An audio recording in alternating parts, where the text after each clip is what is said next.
మొత్తానికి cockroach Janata party వాళ్ళ organise చేసిన ప్రొటెస్ట్ జంతర్ మంతర్ ఈరోజు విత్డ్రా చేశారు. ధర్మేంద్ర ప్రధాన్ ఎడ్యుకేషన్ మినిస్టర్ రాజీనామా చేశారు. అదే రకంగా మిగతా రెండు డిమాండ్ల పైన కూడా గవర్నమెంట్ సీరియస్గా ఎఫ్ఐఆర్స్ అని విత్డ్రా చేస్తానన్నారు. అదే రకంగా ఈ ఏదైతే కంపన్సేషన్ ఇవ్వాలో దాని గురించి కన్సిడర్ చేస్తామని ఈ ప్రభుత్వం ఆమోదించింది. మోడీ సర్కార్ దిగి వచ్చి ఆమోదించింది. ఇన్ని రోజుల తర్వాత ప్రొటెస్ట్. అసలు ఒక్కో డౌట్ వస్తుంది, అసలు ధర్మేంద్ర ప్రధాన్ రాజీనామా ఏంటి, అసలు అవసరమా, ఆయన ఒక్కడైనా బాధ్యుడు, అసలు ఒక్క నీట్ పేపర్ లీక్కే ఒక మినిస్టర్ రాజీనామా అడగడం కరెక్టా, వీళ్ళు ఎక్కువ అతి ఉత్సాహంతో చేశారా ఈ కుర్రోళ్ళు అని చాలా ప్రచారంలో అవుతున్నాయి. దీని మీద కూడా పరిశీలిద్దాం.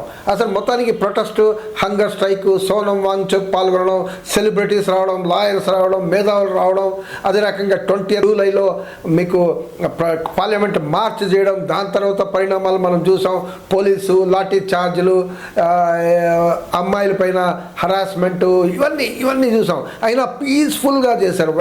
వేలాది మందిని పీస్ఫుల్గా చేశారు. నేను భారతదేశ వ్యాప్తంగా అన్ని దేశ రాజధానిలో అన్ని డిస్ట్రిక్ట్స్లలో కూడా ఎక్కడ పడితే అక్కడ స్టూడెంట్స్ అంతా, యూత్ అంతా బయలుదేరి ఆ రకంగా ప్రొటెస్ట్ ఆర్గనైజ్ చేయడం అనేది మనం చూసాం. సో ఒక జెన్ జీ అవేకనింగ్ అనేది భారతదేశంలో చూసాం. మన చుట్టుపక్కల నేపాల్, మనకు బంగ్లాదేశ్, అదే రకంగా శ్రీలంక, ఇక్కడక్కడ చూసాం. కానీ భారతదేశంలో ఇప్పుడు ప్రస్తుతం ఒక మతాల్లో మనం చూడడం అనేది జరిగింది. వై ఓన్లీ ధర్మేంద్ర ప్రధాన్ అనేది ఒక క్వశ్చన్ మార్క్. దీని మీద మనం సీరియస్గా రీసెర్చ్ చేయాలి. మనం ఏంటంటే ఇది చాలామంది చెప్పట్లేదు, చాలా వీడియోస్లో ఈ ఇష్యూస్ రావట్లేదు. సో మనం ఇది డిస్కస్ చేయాలి.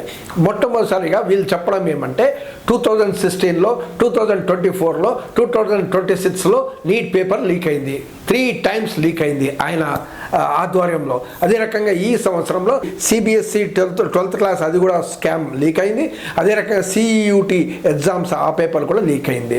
ఇవన్నీ ఇది మరి ఇన్ని జరుగుతుంటే అసలు నీట్ పేపర్ మీద మిడిల్ క్లాసు పేద విద్యార్థులు సంవత్సరాల తరబడి ప్రిపరేషన్ చేసి ఒక డాక్టర్ అవ్వాలనే కోరికతో, ఒక గోల్తో చాలా అప్పులు చేసి, ఖర్చు చేసి, కోచింగ్ సెంటర్ వెళ్ళి ఇవన్నీ చేస్తుండి మళ్ళీ మొత్తానికి ఓ రోజు టెస్ట్ రాయడానికి పోతే ఆ పేపర్ లీక్ అయితే వాళ్ళ మనోవేదన ఆలోచించాల్సిన పరిస్థితి ఉంది.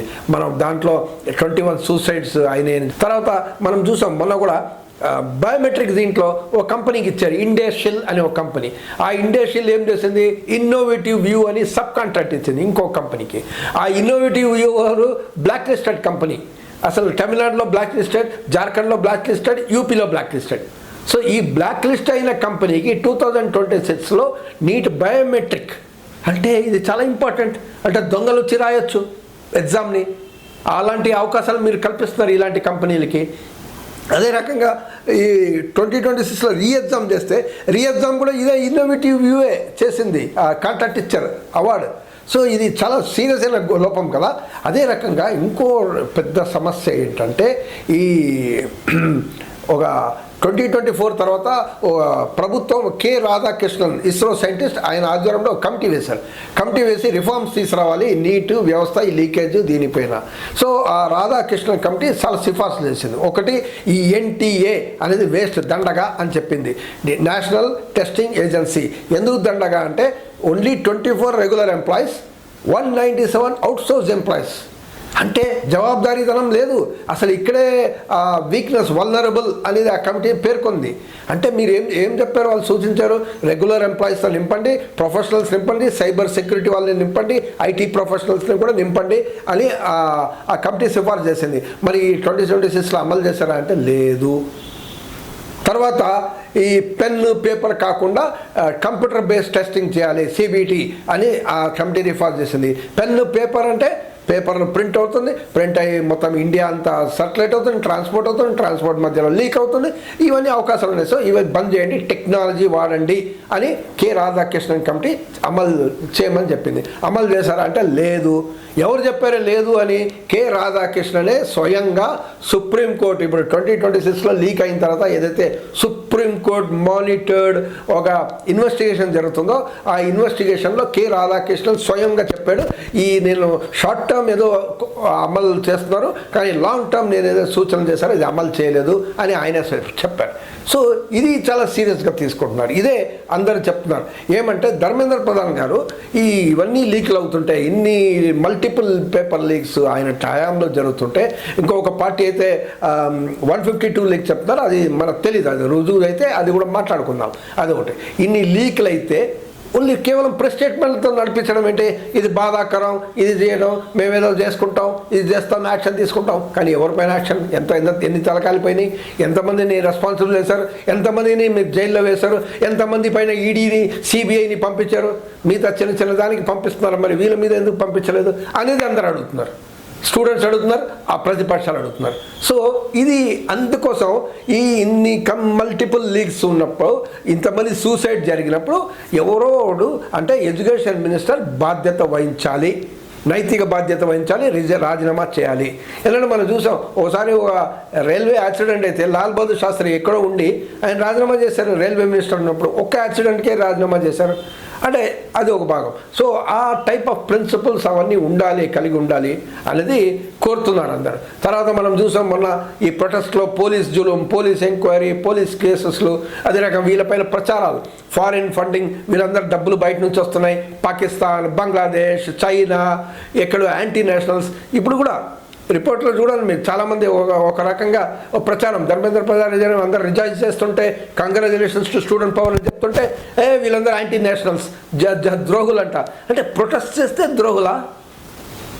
1947 ఫ్రీడమ్, స్వాతంత్రం ముందు ప్రొటెస్ట్ చేశారు, బ్రిటిష్ వాళ్ళ మీద ప్రొటెస్ట్ చేశారు. స్వాతంత్రం తర్వాత కాంగ్రెస్ గవర్నమెంట్ పైన ప్రొటెస్ట్ చేశారు. ఎన్నో ఉద్యమాలు అన్ని గవర్నమెంట్ల పైన కూడా ప్రొటెస్ట్ చేశారు. ప్రజలు ప్రొటెస్ట్ చేస్తారు, అది డెమోక్రసీ, వాళ్ళ హక్కు. అంటే యాంటీ నేషనల్ అయిపోతారా? అంటే నీకు నచ్చకపోతే యాంటీ నేషనలా? ఇది ఇది ఎవరు తెచ్చారు? ఈ గోధి మీడియా అనే మీడియా అన్నా హజారే మూమెంట్ చేసినప్పుడు ఈ మీడియా అంతా కలిసి దాన్ని ఫుల్ ప్రచారం చేశారు దేశమంతా.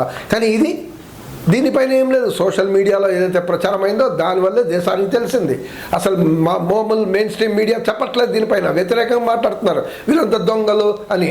ఎందుకు ఎట్లా తెలుస్తుందంటే, ఆ గోధి మీడియా వాళ్ళు ఉంటే ఆ జంతర్ మంతర్లో ఆ చిన్నపిల్లలు వాళ్ళు చెప్తున్నారు, ఎంత మెచ్యూరిటీ చూడండి, ఆపలో గోధి మీడియా చల్ జావ్ వెళ్ళిపోండి, గెట్అవుట్ అంటున్నారు వాళ్ళు.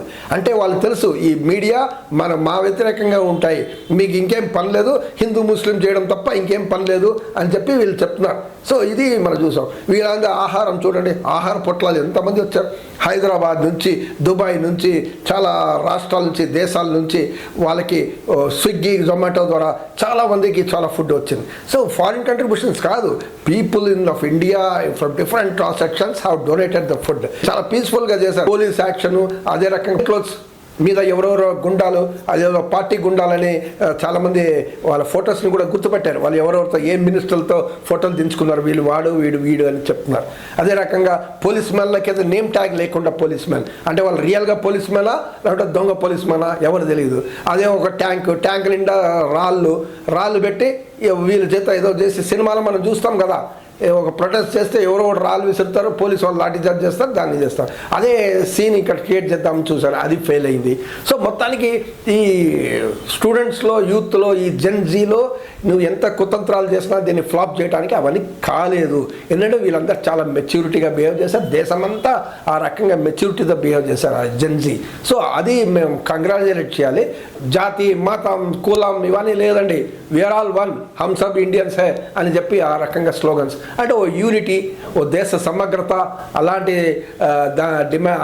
ఒక స్పృహతో, అలాంటి ఒక కాన్సెప్ట్తో ఈ స్టూడెంట్స్ ఓ పెద్ద మూమెంట్ని తీసుకురావడం అనేది ఇది